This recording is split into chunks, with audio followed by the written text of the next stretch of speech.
del orden nacional e internacional que de verdad estén acordes a ese querer, a la vida querida que la gente se está planteando. Este segundo reto tiene que ver con eso, y lo planteo así en concreto: ¿cómo desarrollamos la capacidad vertical en la construcción de la paz? ¿Cómo reducimos brechas entre los distintos niveles? ¿Cómo ayudamos a tejer relaciones y conectar esos niveles? Las organizaciones de base, las pequeñas iniciativas. El año pasado, en el marco de la Semana por la Paz, que este año recién acabó de pasar, hicimos una convocatoria a un encuentro de constructores de paz. Y fue muy interesante, porque no teníamos dinero suficiente para invitar a todas las 7.000 iniciativas que hay. Entonces dijimos, pues por lo menos tratemos de invitar a las grandes redes y plataformas que recogen muchas de esas iniciativas. Y nos pasó algo muy curioso, que con todo respeto por ellas lo digo aquí. Las grandes plataformas, los grandes líderes de la paz fueron, se echaron su discurso y se fueron. ¿Quiénes se quedaron? Todo el espacio y con un interés, las pequeñas iniciativas que logramos crear. Y un indígena de la Sierra Nevada de Santa Marta, cuando a él le tocó el espacio para hablar, dijo: es un discurso tan bonito, pero lamentablemente déjeme decirle que es un discurso en el cual ni me veo representado, ni me siento recogido, y mucho menos ni siquiera siento que está teniendo en cuenta lo que nosotros estamos viviendo allá en la comunidad. No me siento representado ahí. Eso lo estoy planteando solamente desde lo que nosotros consideramos el movimiento de paz en el país. Las grandes plataformas que dicen recoger el esfuerzo de miles y miles de iniciativas, y las iniciativas abajo diciendo: nos sentimos solos. Oigan, no todo se puede centralizar en Bogotá, en Medellín, en las grandes ciudades. En todo el país hay iniciativas que necesitan que se mire la región y las apuestas que como región estamos desarrollando las iniciativas de base. Y el tercer reto, por el cual termino, es cómo somos capaces en Colombia de disminuir la polarización, es decir, cómo construimos capacidad horizontal, cómo somos capaces de reducir la polarización que hay aún entre los mismos niveles. Nosotros vemos las comunidades y las organizaciones de base atomizadas y divididas porque las han logrado minar los sesgos, a veces ideológicos, a veces políticos, pero están atomizadas, entonces no logran hacer fuerza porque están cada quien buscándose la manera de sobrevivir, además porque hemos entrado en un nivel de competitividad por los recursos desde donde podemos llevar adelante las iniciativas. Hace unos días leí un estudio muy interesante que hacía el padre Mauricio García, jesuita y actual presidente del CINEP, sobre las nuevas guerras de la paz y cómo realmente muchas de las organizaciones y de las iniciativas de paz responden a eso. Nos encontramos en el mismo terreno, duplicando esfuerzos, repitiendo acciones, desgastando a la gente y, lo que es peor, dando un mal ejemplo, diciéndole a la gente: dialoguen, resuelvan los conflictos, acérquense, construyan confianzas, pero entre nosotros no me hablen. Si está tal iniciativa, yo no voy. Allí hay un reto muy significativo para la construcción de la paz en este país. Y lo mismo ocurre. Necesitamos en todos los tres niveles avanzar por un camino de diálogos diversos. ¿Qué sentido tiene que nos quedemos hablando entre solo los que pensamos igual? El diálogo supone que hay por lo menos dos orillas y que permite que esas orillas se acerquen y se encuentren en eso, en el diálogo. Y sin embargo, a veces nos quedamos, así como decía Jesús: ¿qué sentido tiene que se amen solo los amigos?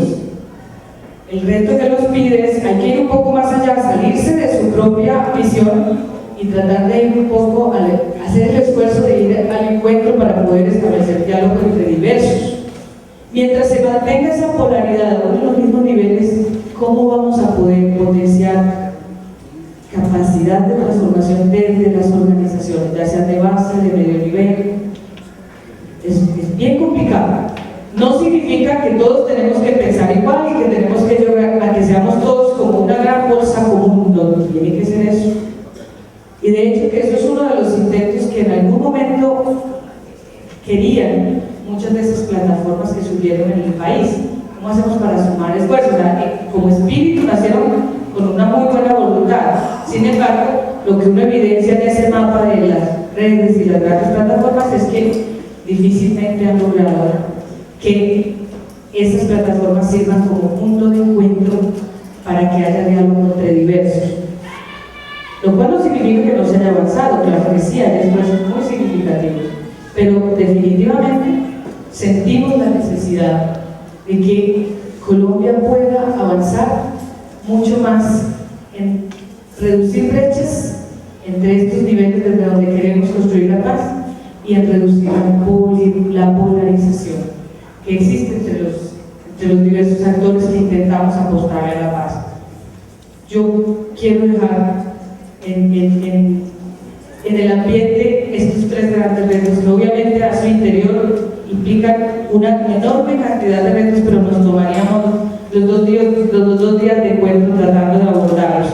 Pero creo que en estos tres grandes retos hay elementos claves que nos pueden ayudar a todos los que estamos convencidos de que la paz en Colombia es posible, a que empezamos a tender puentes, a acercar orillas y buscar, obviamente, dando los pasos que tenemos que dar para poder recorrer este camino hacia la construcción de la paz, hacia el logro de una paz justa y duradera. Gracias. José Simeón Cañas, de El Salvador, y magíster en Sociología de la Universidad de Costa Rica. De la prestigiosa unidad académica investigativa Flaxo, ha sido investigador, coordinador académico y actualmente es el director en El Salvador. Autor y coautor de más de 20 publicaciones, entre las que se encuentran de los últimos 2 años, comillas, las ciencias sociales y la educación superior pública en Centroamérica, comillas, agua y centro histórico, la cultura ciudadana del Gran Salvador, comillas, El Salvador 2008, entre la polarización ideológica y la crisis económica. De igual manera, destacamos la experiencia en el área de desarrollo local, manejando proyectos en áreas como diagnóstico de las capacidades de los gobiernos para contratar, empleo local de la economía informal, microempresa, alta gerencia en las municipalidades, desarrollo local en condiciones de extrema pobreza, migración y exclusión social. Además, estar coordinando redes institucionales de apoyo a los municipios en América Central. En la experiencia en el área de violencia y juventud, destacamos su protagonismo como consultor de la Organización Iberoamericana de la Juventud, de la OIT, del Banco Interamericano de Desarrollo, del BID, de la UNICEF, con la GTZ, igualmente coordinando proyectos de apoyo a los municipios en América Central, programas de prevención de violencia y delincuencia juvenil, haciendo estudios sobre la magnitud y caracterización de la violencia en Costa Rica, en Panamá y República Dominicana, también coordinando estudios de violencia estudiantil interinstitucional, agenda por la niñez, adolescencia y juventud en El Salvador, entre otros. Experiencias también en el área de gobernabilidad y seguridad ciudadana, experiencias muy importantes también en el área de educación y empleo, coordinando los estudios de calidad de empleo de la micro y pequeña empresa en El Salvador, o coordinando los estudios y el manejo de casos del Centro de Desarrollo Integral para la Primera Infancia en Nicaragua. Respetado magíster, esperamos que esta sea la primera de muchas visitas que haga esta bella ciudad, aquejada por problemas similares a los que viven las municipalidades y regiones en la República de El Salvador. Gracias por haber atendido la invitación de esta importante universidad preocupada por el desarrollo humano y la paz desde hace muchos años. Y gracias también desde ya en nombre de este auditorio por compartir sus experiencias de construcción democrática, de análisis de violencia y de procesos políticos que en el contexto latinoamericano que hoy vivimos seguramente nos ayudará a visionar escenarios más transparentes y proactivos, atenuando los mapas de riesgos electorales, políticos y democráticos. Muchas gracias.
Quiero agradecer también al profesor que hizo una referencia al caso salvadoreño y centroamericano en general. Gracias por sus palabras. Sé que América Central y en particular El Salvador deja muchas experiencias en construcción de procesos democráticos por conflicto. No estoy muy seguro si son experiencias aprendidas o todavía son experiencias por aprender, pero lo cierto es que hay mucho que decir de los procesos de construcción democrática en América Central tras el fin de las violencias armadas o de los conflictos político-ideológicos y guerras civiles a las que tuvimos motivos. Yo quisiera empezar diciendo que en realidad el tema de la seguridad y de la violencia era hace 25 o 30 años un tema, si no exclusivo, era un tema en realidad bastante circunscrito a aquellos países que tenían conflictos armados. El tema de la inseguridad y el tema de la violencia estaba vinculado directamente a la presencia de movimientos guerrilleros o de grupos irregulares que mantenían algún tipo de conflicto localizado o no y que afrentaban la mayor parte de veces al Estado. A partir de los años 90, en cambio, el tema de la inseguridad parece haber empezado a ser una preocupación bastante extendida en América Latina, de manera tal que llegados a la primera década del nuevo siglo, podemos decir que probablemente todo el continente tiene en sus agendas políticas, tanto de los gobiernos como en las agendas sociales de nuestros países, el tema de la inseguridad dentro de las primeras prioridades de la discusión. Incluso países que han estado en centros de conflicto, como el caso de Costa Rica, uno puede revisar parte de la discusión política de este país y parte de las preocupaciones ciudadanas, y efectivamente el tema de la seguridad aparece como uno de los primeros. Con independencia de cuáles sean las explicaciones que se den, lo cierto es que esto se ha convertido, digamos, en una preocupación continental, y tenemos que verlo en primer lugar de esta manera. Es decir, para abordar el tema debemos de empezar a abandonar la preocupación sobre la seguridad y la violencia como un tema circunscrito a la frontera de una nación. Y esto tiene implicaciones que vamos a ver quizás más adelante. Para esta intervención lo que nos interesa efectivamente es el caso de El Salvador. Y en lo que el caso de El Salvador refiere, yo quiero señalar quizás como primera idea que este es uno de los casos que nos muestra con claridad que concluir una guerra interna y tener un proceso de transición exitoso no deriva necesariamente en el fin de la violencia ni en el establecimiento de la paz como un clima de construcción de la democracia. Esa sería, digamos, la primera idea que deberíamos de manejar a la hora de hablar del proceso salvadoreño. Para desarrollar esta idea, esta exposición va a tener tres momentos. En primer lugar, una pequeña caracterización de lo que ha sido el proceso general de posguerra en lo que corresponde a la redefinición del sistema de partidos y del sistema político electoral. Esto es importante porque tiene que ver con las características de la violencia que se ha generado en el proceso. En segundo lugar, haremos una revisión de las tendencias de la criminalidad y la violencia y una revisión al menos de un par de fenómenos asociados a las nuevas formas de violencia o a las nuevas violencias que efectivamente son la preocupación de la posguerra. Y finalmente una pequeña o brevísima reflexión en torno a lo que ha implicado la apertura de nuevas formas de conflicto social y de nuevas formas de violencia asociada al crimen en el caso salvadoreño. Si vemos la primera lámina, después del título, acá tenemos una pequeña caracterización de tres de las variables que de alguna manera nos pueden resumir lo que ha sido. En primer lugar, es una fase, para los acuerdos de paz, es una fase que concentra temporalmente, aquí estoy diciendo 10, pero en realidad son, estoy diciendo 8, pero en realidad son 10 procesos electorales, 4 procesos presidenciales y 6 procesos legislativos. Sin embargo, en el año 1994 y en el año 2009, los procesos legislativos de elección y los procesos presidenciales coinciden, entonces, digamos, han colocado solamente 8. Lo cierto es que es un periodo de concentración y actividad electoral y, por lo tanto, de múltiples disputas de carácter partidario, que van a tener que ver también con la capacidad del sistema político para enfrentar los nuevos fenómenos de violencia que en las posguerras se dan. En segundo lugar, el proceso de posguerra o el proceso por conflicto, en el caso salvadoreño, señalamos como una segunda variable que lo caracteriza, que es el hecho de haber redefinido profundamente el sistema de partidos, de haber redefinido también profundamente las cuotas de poder en el sistema político. Esto lo vamos a ver en las láminas más adelante.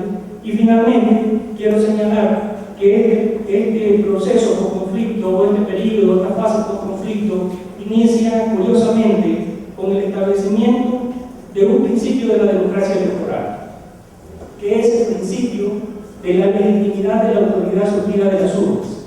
En el año 1994, parte de la gran preocupación de la transición era: si el partido de derecha, el partido Arena, gana las elecciones, el FMLN, es decir, el Frente Guerrillero, estará en la disposición de aceptar los resultados, o un triunfo de la derecha nos llevará al aparecimiento de múltiples pequeñas guerras, de múltiples microguerras, ante la imposibilidad de aceptar el poder legítimamente constituido en las urnas. Lo cierto es que el partido de derecha ganó las elecciones y lo cierto es que la insurgencia aceptó los resultados. Por lo tanto, la prueba de fuego del poder legítimamente establecido en las urnas fue superada. Al concluir el proceso, en las elecciones del año 2009, la pregunta era otra. La pregunta era, ante la eventualidad de un triunfo de la izquierda, es decir, ante la eventualidad de un triunfo de la guerrilla, la derecha y el gran capital estarán en disposición de aceptar el principio de la alternancia, o habrán actos de golpes de Estado u otros tipos de violencia política asociados a la posibilidad de que la izquierda tome el poder. Lo cierto es que las elecciones se dieron, lo cierto es que la izquierda ganó, y lo cierto es que el nuevo gobierno se estableció y los resultados fueron aceptados. El segundo principio, por lo tanto, de la democracia electoral, que es el principio de la alternancia en el gobierno, también sufrió su prueba de fuego y fue superado. Entonces, este es un poco como el panorama de la posguerra, lo que tiene que ver con la reconstitución del sistema de partidos y del sistema político electoral del país. Ahora, si vemos la siguiente lámina, vamos a ver una gráfica sobre los resultados de las elecciones presidenciales en este periodo de posguerra. ¿Qué es lo que podemos observar aquí?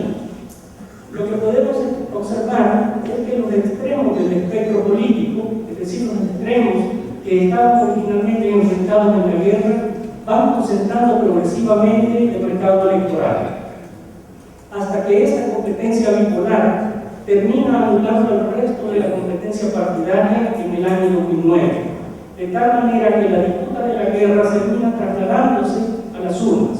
Y si uno ve, por ejemplo, la suma de los polos, uno va a tener que en el año 94 el 74.1% de la votación válida se concentra en la izquierda del FMLN y en la derecha del Partido Arena. Las siguientes elecciones presidenciales concentran el 81%, las posteriores el 93%, y finalmente en el año 2009 se anula por completo la competencia plural, la competencia multipolar, y el voto absoluto de las elecciones se concentra en los dos polos. Efectivamente, en este caso, la izquierda superando el caudal electoral a la derecha. ¿Qué significa eso? Significa, por lo menos una lectura podría decir, que en esta nueva fase del posguerra o post-conflicto ha significado el paso de la polarización político-militar a la polarización político-electoral. En otras palabras, es prácticamente la conversión de los bonos militares en bonos político-electorales. Si vemos la siguiente gráfica, aquí lo que tenemos son los resultados de las elecciones municipales en este mismo periodo. Estamos hablando de 6 elecciones municipales. ¿Qué es lo que aquí vemos? Estamos hablando de 262 municipios en el caso de El Salvador. Lo que vemos es que, si bien la pluralidad de los actores en el proceso político no se anula y la concentración de las alcaldías en los polos no varía mucho, porque va de 220 alcaldías concentradas en los dos polos en el año 94 y a 214 en el año 2009, sin embargo, lo que es claro es que está bastante claro, 10 años, 15 años después está bastante claro quiénes son los polos en la contienda. Es decir, la brecha se ha ido cerrando. Entre la primera elección, donde Arena tenía una mayoría abrumadora de alcaldías, y el año 2009, con eso los polos se están acercando. No estoy diciendo que esto vaya a llevar a la regulación de la competencia multipolar o pluralista, pero sí estoy diciendo que hay una brecha importante que se ha cerrado y que nos muestra un sistema también en el ámbito de las elecciones municipales bastante bipolar. Si vemos la siguiente gráfica, son los resultados de las elecciones legislativas en términos de la cantidad de escaños que se consiguen en el Parlamento. Estamos hablando de un total de 84 escaños. Si ven acá en esta gráfica, se puede sostener que en estos 15 años de historia electoral de guerra hemos pasado de una concentración de 60 a 67 diputados concentrados en las dos fuerzas más importantes del país. Al final, como ustedes lo pueden ver ahí, bueno, esa realmente, para estas alturas del partido, en este momento ya es un espejismo, porque la derecha política se divide después de estas elecciones, haciendo honor a aquel dicho más o menos cierto, de que las izquierdas se dividen cuando ganan y las derechas cuando pierden. Y efectivamente, después de 20 años de no perder elecciones de manera tan apabullante, pues la derecha se divide. El Partido Arena en este momento apenas tiene 18 diputados después de múltiples fraccionamientos. Entonces, si bien es cierto, aquí se muestra también la polaridad, esto todavía es una prueba que solo vamos a saber en dónde estamos hasta las elecciones del próximo año, perdón, del año 2012. Visto en un continuo, si vemos la siguiente lámina, visto en un continuo, digamos, ideológico, que sería esto, en un continuo izquierda-derecha, y esto es por cantidad de votos legislativos. Lo que tenemos es que el voto legislativo pasó del año 94, concentrando el 66% de los votos entre los dos partidos de los polos, a un total de 82%. Esto una vez más nos manda la señal respecto a la bipolaridad del sistema político electoral en El Salvador. Y en definitiva, lo que podemos decir es que después de 18 años de concluida la guerra, nos encontramos con un sistema bipolar. Si vemos la siguiente lámina, nos encontramos con un sistema bipolar, ideológicamente polarizado y dominado por los mismos actores de la guerra y la negociación. Esta es un poco, digamos, la conclusión de lo que sería la evolución y el desarrollo del sistema político salvadoreño de posguerra. El mensaje simplemente que estoy mandando es que la construcción de nuevas condiciones de competencia política electoral no necesariamente anula la polaridad ni la polarización que la guerra significa, especialmente en sociedades que han sido tradicionalmente polarizadas.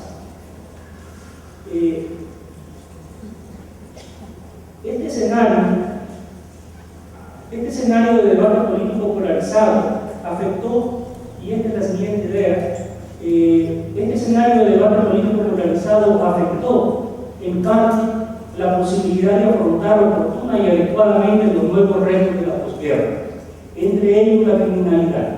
Como veremos más adelante, los partidos políticos estaban más bien atendiendo, estaban concentrados en la atención del problema de garantizar el no retorno a la guerra y estaban concentrados en una serie de necesidades políticas y por lo tanto los problemas de la posguerra que no se derivaban directamente del conflicto fueron desatendidos. La violencia de la posguerra se convirtió más bien en este sentido en un tema de disputa, en un tema de polarización y en un tema de rentabilización política. Por un lado, la derecha atribuyéndole las violencias y las nuevas formas de violencia a la herencia que la izquierda guerrillera había dejado, mientras la izquierda atacando a la derecha por su incapacidad de afrontar nuevas formas de violencia. Y en este discurso pasamos más o menos 15 años. Debo señalar sin duda que para 1999 el ascenso de un nuevo partido, de un nuevo gobierno de izquierda, que es un gobierno de característica no partidaria, se plantea como una oportunidad para abordar problemas en los márgenes de la polarización. Pero esto es todavía una hipótesis que habrá que comprobar en los próximos 4 años.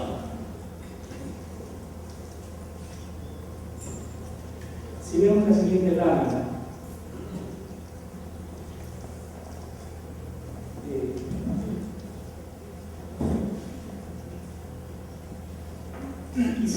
quisiera aportar una idea para poder ver esta lámina. Es que la oportunidad democrática que implicó estos conflictos se ha acompañado de una transición de la guerra a la violencia criminal. Esta va a ser un poco la hipótesis de esta segunda fase, digamos, que lo que hemos tenido es una transición de construcción democrática, de construcción de institucionalidad, de construcción de un nuevo marco jurídico, pero acompañado con una violencia social y una violencia criminal que ha sustituido en sus dimensiones a lo que la guerra fue.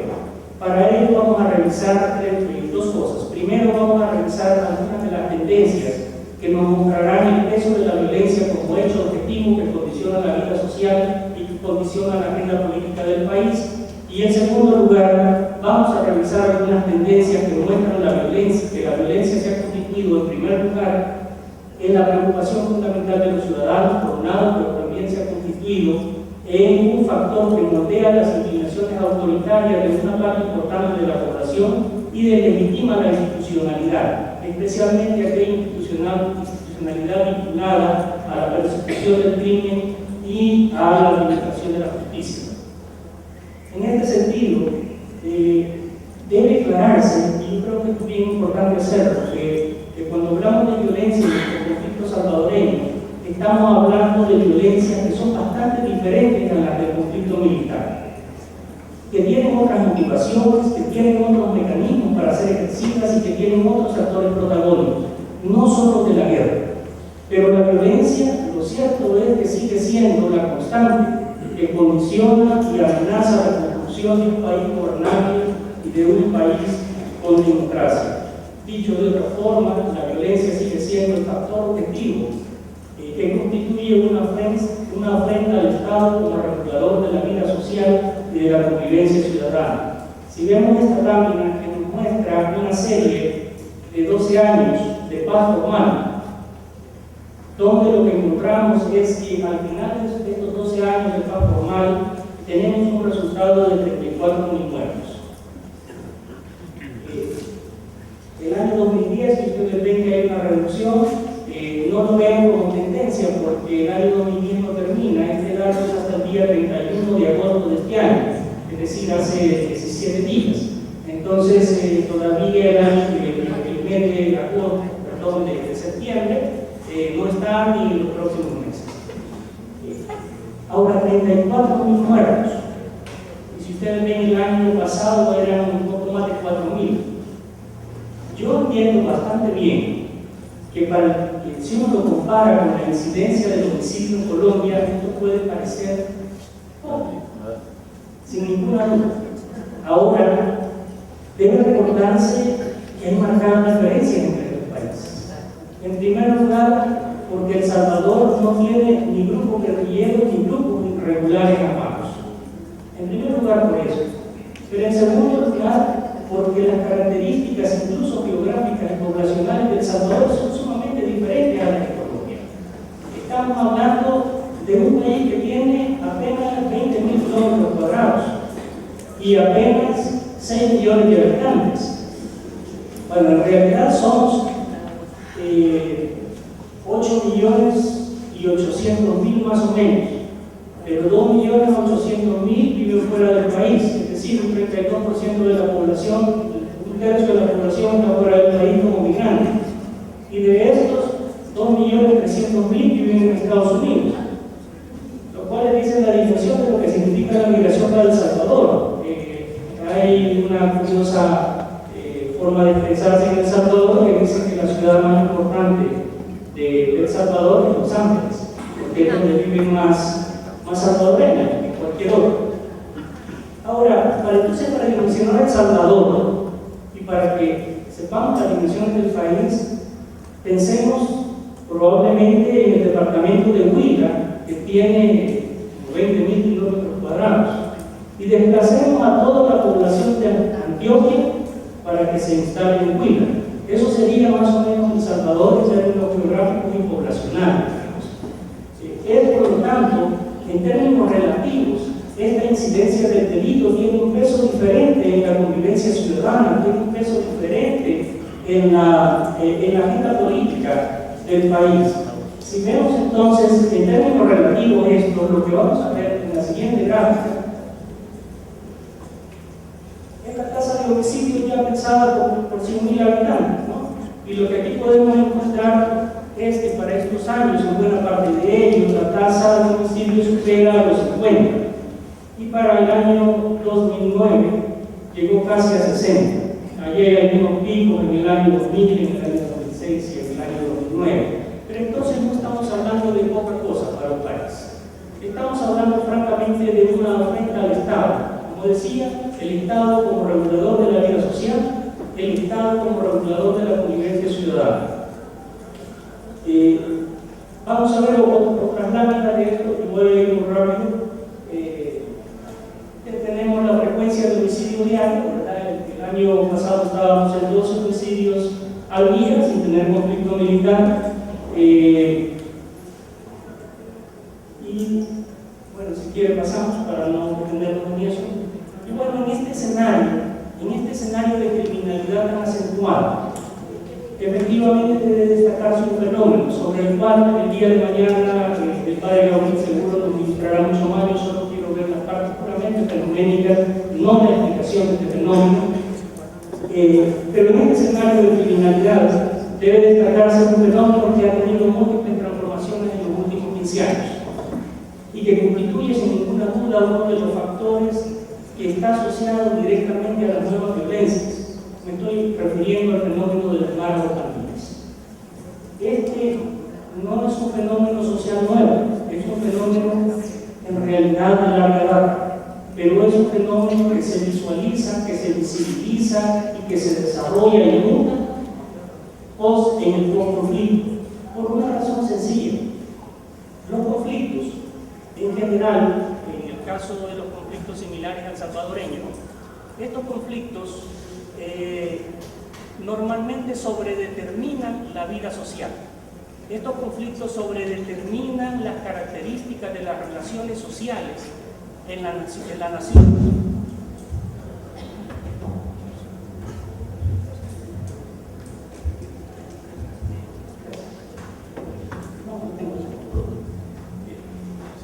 Estos conflictos, decía, sobredeterminan la vida social y al sobredeterminar las relaciones sociales también oscurecen una buena parte de la realidad. Y entonces hay múltiples conflictos que conviven con el conflicto mayor que es la guerra. La guerra oscurece múltiples conflictos, oscurece conflictos étnicos, oscurece conflictos ambientales, oscurece conflictos generacionales, como las maras. Y a la sombra de la guerra convive, y solo se puede visibilizar cuando esa nube gris de la guerra desaparece. Solo entonces descubrimos la realidad del país que tenemos. Y las condiciones de paz les permiten desarrollarse, y si no tenemos cuidado, si no los atendemos, les permite montar el fenómeno de criminalidad muy grande. Esto pasó en el caso salvadoreño. Y ese desarrollo al amparo de la sombra de la guerra les hizo llegar a un punto que cuando nosotros estábamos preocupados por la transición, preocupados por el no retorno a la guerra, preocupados por la inclusión e incorporación de las nuevas fuerzas políticas de izquierda al espectro partidario, pues estábamos viendo una serie de mecanismos sociales de organización asociadas a violencia y a criminalidad que terminaron articulándose. En esta gráfica que ustedes tienen aquí, incluso una cosa, mientras la guerra permanece, algunas consecuencias de otra violencia se confunden con las consecuencias de la guerra. Y muchos muertos que aparecen como consecuencias de conflictos realmente son consecuencias de otros conflictos y de otras disputas, que solo lo sabemos después. Él decía que el ave de Minerva solo levanta el vuelo al atardecer, ¿verdad? O sea que el conocimiento solamente es posible tenerlo mucho más claro al final del día. Y efectivamente esto sucede. Entonces, cuando uno mira, por ejemplo, esta lámina nos señala un poco, digamos, las dimensiones que ha llegado a tener las pandillas en Centroamérica. Esta es una lámina del 2013, estamos hablando del principio de la década. Es una lámina que además, algunos dicen, subestima las dimensiones para aquel momento. Otras personas hablaban, algunos estudios hablaban en aquel momento, en el caso salvadoreño, acá se consigna 10.500. Para ese mismo momento, algunos estudios señalaban entre 30 y 35.000 en el caso de El Salvador. Acá se dice también que en Centroamérica pueden estar por encima de los 100.000 en este momento, y estamos hablando del Triángulo Norte, que el Triángulo Norte es Guatemala, El Salvador y Honduras, no estamos hablando del resto.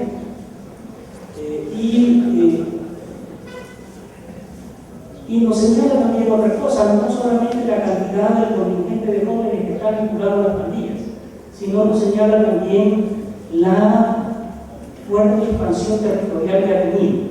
Y hoy día esto tiene que ver con dos fenómenos. En primer lugar, con una desatención del Estado en el momento oportuno.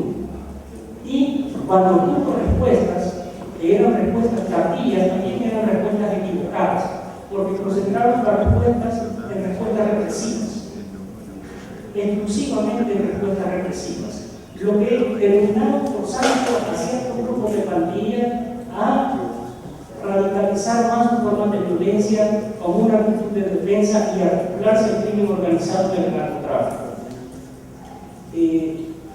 Esta lámina, decía, nos muestra la expansión territorial de las pandillas, de tal manera que las pandillas dejaron, 20 años después, digamos, dejaron de ser un fenómeno con sello generacional. Uno ve muchos integrantes de pandilla hoy tienen 30 a 35 años. Eso ya no es un fenómeno de juventud, eso ya no es un fenómeno de identidades juveniles diferenciadas y culturas juveniles. Pero no solo eso, las pandillas son ahora un fenómeno transnacional, no son un fenómeno localizado o regional, son un fenómeno transnacional. Si vemos la siguiente lámina, podemos ver un pequeño mapa que no está completo porque apenas tenemos que colocar muchas ciudades más, donde efectivamente hay una presencia dominante de pandillas, y estoy hablando solo de dos pandillas, de la Mara 18 y de la Mara Salvatrucha, la MS-13 y la M-18.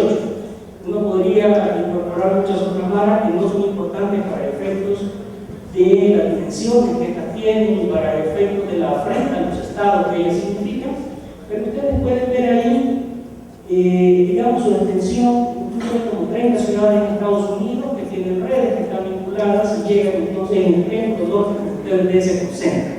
Estamos hablando una vez más solamente de los mares. Yo no quise hacer el ejercicio, pero se puede hacer. Si uno colocara una lámina sobre esto con la ruta del migrante y otra lámina con la ruta del narcotráfico, yo les aseguro que casan bastante bien, lo cual quiere decir que el mar de migrantes que tenemos hacia los Estados Unidos tienen que pasar por un drama tan fuerte, ¿no? Como la ruta de Santiago, donde los peregrinos tenían que subordinarse a una serie de delitos en la ruta, a una economía subterránea. Entonces, en definitiva, la presencia de las maras se vincula a la ruta del migrante y a la ruta de la narcoactividad. Lo cierto es que tienen una importante participación en el clima de inseguridad transnacional, no solo en el clima de inseguridad en el caso de El Salvador. Sin embargo, solo quiero dar algunos datos respecto a su participación en el fenómeno delictivo de El Salvador. Si vemos la siguiente lámina, aquí vamos a ver la participación de las pandillas en la incidencia del homicidio. Si ustedes ven esas láminas, van a encontrar que para el año 2004, del total de homicidios en El Salvador, un 30.5 eran cometidos por pandillas. En el año 2005 se elevó a 43.5 y en el año 2010, hasta el mes de junio, que es el dato que yo he logrado tener, llega al 22.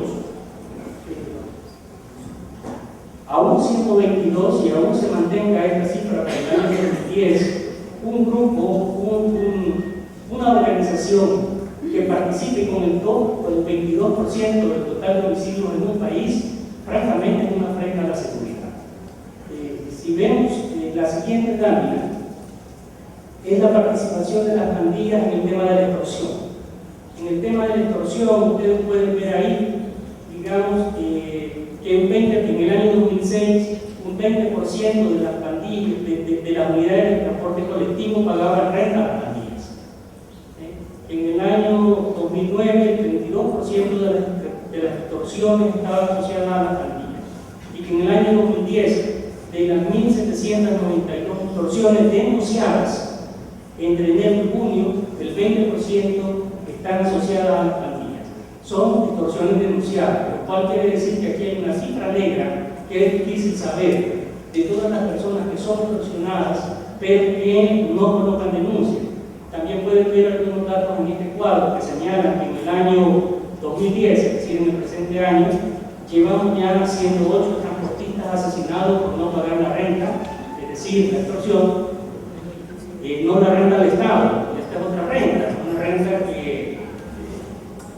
es un impuesto, digo, mucho más eficiente en su recaudación, y eficaz en su recaudación. Y ustedes pueden ver 18 unidades quemadas de transporte público en lo que del año va. En definitiva, quiero señalar sobre el delito de la extorsión. Es que el delito de la extorsión es sumamente importante para el clima de la seguridad, porque a diferencia de otros, el delito de la extorsión afecta directamente, primero, a los sectores medios, segundo, a sectores de bajos ingresos, pero que tienen ingresos seguros, porque son empleados, porque tienen un pequeño negocio, porque son pequeños empresarios o microempresarios. empresarios, porque generan autoempleo familiar, etc. Pero también porque afecta a los hogares con remesa. Por lo general, los hogares con remesa son distorsionados, porque allí hay un ingreso seguro. Y esta es una discusión que teníamos, por ejemplo, con el actual gobierno, en el sentido de que algunos de los programas asociados al mejoramiento de asentamientos precarios, urbanos, iban a tener, no sé si la van a tener al final, algunos programas de transferencias monetarias. El problema con la transferencia monetaria en ciudades, en zonas urbanas con mucho peso de pandillas, es que usted va a subsidiar a las pandillas, porque hace la transferencia monetaria al hogar y la pandilla sabe precisamente que ese hogar tiene un ingreso seguro del Estado. Y entonces, si usted le da $50 por inventar, ya sabe que $10 van a terminar en la red pandilleril. Este es un problema entonces bien grave. Como se ha señalado entonces, las nuevas formas de violencia o las nuevas violencias no solo condicionan la vida cotidiana, no solo condicionan la vida social, sino que también, decíamos al inicio, moldean la cultura ciudadana, moldean la cultura política de los habitantes y erosionan las confianzas y las legitimidades sobre la institucionalidad estatal, especialmente de aquellas que persiguen el delito y administran justicia.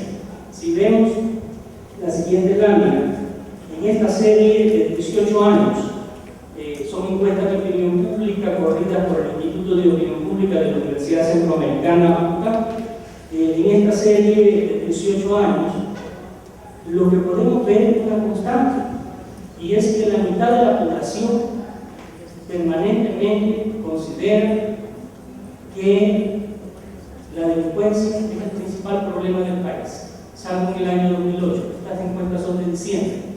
El año 2008 en particular, recuerden que el caso de El Salvador es importante porque es un país ligado directamente a la economía norteamericana, no solo por la cantidad de salvadoreños que viven allá y que envían sus remesas. Las remesas son, para el año 2008, un 18% del PIB. O sea, no es poca cosa. Más o menos $4.000 millones, un 18% del PIB, que por lo tanto, si uno de nosotros estuviera en la posición de administrar la economía del país, es un 18% que no puede planificar, que no puede contar con ello, ¿verdad? Porque simplemente no depende ni de la planificación de la política económica, no depende del desempeño de las élites económicas, simplemente depende de las confianzas y de las buenas relaciones familiares entre el país de origen y el país de destino. Entonces, en este caso, el año 2008 arranca la crisis económica del sistema financiero estadounidense. A finales, estas encuestas se corren en diciembre. Entonces, no solamente es porque tenemos muchos migrantes allá, sino porque la percepción de que la crisis que venía iba a ser fuerte o que ya estábamos sufriendo empezó a calar en la subjetividad del salvadoreño. Pero encima de eso, recuerden que El Salvador tampoco tiene moneda propia. El Salvador tiene dólares, nosotros no podemos acuñar moneda. Y por lo tanto, todo lo que pasa en Estados Unidos y todo el descalabro de la moneda norteamericana termina golpeándonos más a nosotros que somos el eslabón más débil que a cualquier estado de Estados Unidos que tiene sistemas de protección ante la crisis. ¿Ya? Entonces, bueno, en el año 2008 se explica esa caída, pero si ustedes ven en los siguientes años, una vez más, la gente vuelve a recuperar o vuelve a consignar que el principal problema del país es efectivamente la delincuencia. Si vemos la siguiente gráfica, esta es una pregunta que al ciudadano se le consulta si cree que la delincuencia aumentó, si igual o disminuyó. Más allá del erratismo de algunos de los comportamientos, lo que ustedes pueden ver ahí, es que permanentemente, si uno junta a aquellos que dicen la delincuencia y la violencia permanecen igual y los que dicen aumentó, esos siempre son la mayoría. y para los últimos 3 años, estoy hablando del año 2007 y del año 2009, están por encima del 70% del total. Veamos qué pasa entonces con la legitimidad y la confianza en las instituciones vinculadas a la administración de justicia y persecución del delito. Si vemos la siguiente gráfica, aquí tenemos la confianza en la Corte Suprema de Justicia. Ustedes pueden ver con bastante claridad que los que dicen no tener nada de confianza o ninguna confianza o muy poca confianza concentran al 70% de la población. Veamos la siguiente para no abundar en los datos. Si bien esta en la Fiscalía General de la República tenemos una cosa bastante parecida, es decir, la Fiscalía General de la República no parece merecer la confianza de los ciudadanos. Es más, de los que dicen confiar mucho, estos incluso se han reducido en este continuo, de 16 a apenas un 11.1% en el extremo de la serie que estamos mencionando. Y si vemos una última, que es la confianza en el gobierno central, esta es interesante. Esta es interesante porque ustedes pueden observar aquí que hay una recuperación de la confianza del gobierno central.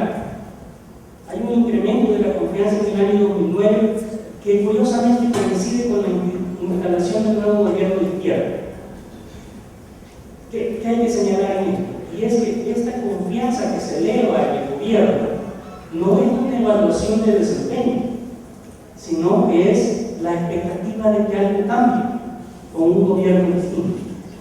Es simplemente eso. ¿Ya? La encuesta que tendría que pasar en diciembre de este año nos va a decir la primera prueba de fuego de la confianza de los ciudadanos en un nuevo gobierno instalado en junio del año 2009. Pero la violencia también se vincula con la transformación y el moldeo de las conductas y de las inclinaciones culturales hacia el autoritarismo que pueden tener los ciudadanos, incluso disposiciones a perder libertades a cambio de seguridad. Si vemos la siguiente gráfica, vamos a ver acá esta que nos dice qué merece, qué motivos justifican un golpe de Estado. Este es el año 99. Aquí el 55% de los salvadoreños nos decía que la delincuencia es un motivo que justifica un golpe de Estado. Una nueva encuesta de este año, del 2010, perdón que no he consignado el dato, pero tenía que concluir, no tenía en ese momento los resultados, pero me los han dado luego. En la encuesta del 2010, una encuesta de la FLACSO, señala frente a esta misma pregunta que un 39% de los salvadoreños sigue pensando que la delincuencia es un motivo que justifica un golpe de Estado. Por lo tanto, uno debe de preocuparse mucho de las consecuencias que tiene la violencia sobre la gobernabilidad y sobre una construcción democrática que ya nos ha costado 18 años y que podría ser socavada por el tema de la nueva violencia de gobierno. En el año 2009, si vemos la siguiente gráfica, se opera una importante despolarización en una respuesta que es interesante. Aquí se pregunta si los ciudadanos tenemos derecho a buscar justicia por propia mano. Y si ustedes ven los resultados, hay una polarización de los ciudadanos en torno a los que dicen que están muy de acuerdo en buscar justicia y los que dicen que no están nada de acuerdo en buscar justicia por propia mano. Sin embargo, en el año 2009 se opera una bifurcación importante. Aquí quiero hacer una salvedad, que es bien interesante, porque es cierto, esta separación, esta despolarización se dio en la encuesta. Sin embargo, se trasladó a otra pregunta, y era entonces qué medidas tenemos que tomar. Y en las respuestas a esta otra pregunta, la ciudadanía se polarizó en torno a los que creen que debemos de impulsar medidas inclusivas y los que creen que debemos impulsar medidas autoritarias y represivas. La polarización se colocó en otro lugar, pero la polarización siguió. La diferencia es que hoy, entre lo que tiene la implicación autoritaria de medidas preventivas, inclusivas y medidas represivas y autoritarias, la diferencia es más bien que ahora todos coinciden en que deben ser medidas institucionales. Entonces, terminamos con una lámina de conclusión sobre esto. Y la conclusión, bueno, es que el establecimiento y funcionamiento democrático de los acuerdos de paz ha estado condicionado no solo por la polarización partidaria, sino también por el fenómeno de la delincuencia, la criminalidad e inseguridad ciudadana. Pasamos entonces al tercer apartado que queríamos desarrollar, y es simplemente una brevísima reflexión. Si vemos la lámina final, la anterior es, y es que efectivamente, en general, uno habla de las transiciones políticas o de la transición política de posguerra, pero lo cierto es que los conflictos armados, sobre todo cuando han sido muy intensos y cuando tienen una larga data, no solo de autoritarismos, sino también, como decíamos antes, de sociedades polarizadas, lo cierto es que no es una transición. Son múltiples las transiciones que se desencadenan con el fin de los conflictos. Y aquí solo tengo que consignar tres. En primer lugar, la transición del militarismo a la civilidad. Y aquí la hipótesis, que digamos está bastante mostrada, diría yo, es que esta primera transición es una transición más o menos consolidada. Esta es una transición que fue bastante rápida y que fue bastante eficaz. Yo diría, ¿dónde se mostró? En primer lugar, en que se desarticularon las estructuras militares de la guerrilla. Se desarticularon de manera efectiva y rápidamente. Este proceso de separación de fuerzas y de cese de fuego se operó en 6 meses o menos. Es más, en la transición salvadoreña, después de la declaratoria de cese de fuego, no se disparó un solo tiro en ningún tipo de conato de combates. Entonces, la transición del militarismo a la civilidad pasa primero por la desarticulación de las estructuras militares insurgentes. En segundo lugar, pasa por la depuración de las Fuerzas Armadas, no solo para la reducción de las Fuerzas Armadas, lo cual es absolutamente necesario, sino también por la depuración de las Fuerzas Armadas. Y aquí más importante, por ejemplo, el 90% de la oficialidad de generales y coroneles fueron depurados, lo cual implicó la posibilidad de que la nueva oficialidad tuviera la posibilidad de ascenso y de que renovaran generacionalmente los mandos. En tercer lugar, esta transición fue efectiva porque se desarticularon los cuerpos de seguridad. Los 3 cuerpos de seguridad que existían desaparecieron y se empezó la construcción de una nueva institución que es la Policía Nacional Civil, con una composición mixta entre oficiales que no tuvieran historial de violación a los derechos humanos, guerrilleros que tuvieran alguna experiencia y formación académica que permitiera la incorporación a la nueva policía, más civiles no vinculados al conflicto. Entonces, la subordinación del poder militar al poder civil efectivamente es una de las transiciones rápidas y bastante eficaces. La segunda es una transición del autoritarismo a la democracia electoral. Y aquí solo digo una cosa: esta es una transición lenta, inconclusa, pero ha sido relativamente eficaz. Y la mejor muestra de su eficacia es que la insurgencia desgobierna. Es decir, que las reglas y los mecanismos de acceso al poder y la competencia ha permitido en sus resultados que efectivamente el espectro político, electoral y partidario se renueve. Hay muchas otras razones por las cuales quería decir esto, pero no tengo tiempo. Y por último, es la transición de la guerra a la paz, y posiblemente la más complicada de todas. Y en esta hay que decir dos cosas. Uno, que esta transición fue eficaz en enfrentar la guerra, fue eficaz en terminar las hostilidades, pero fue ineficaz en construir condiciones de paz.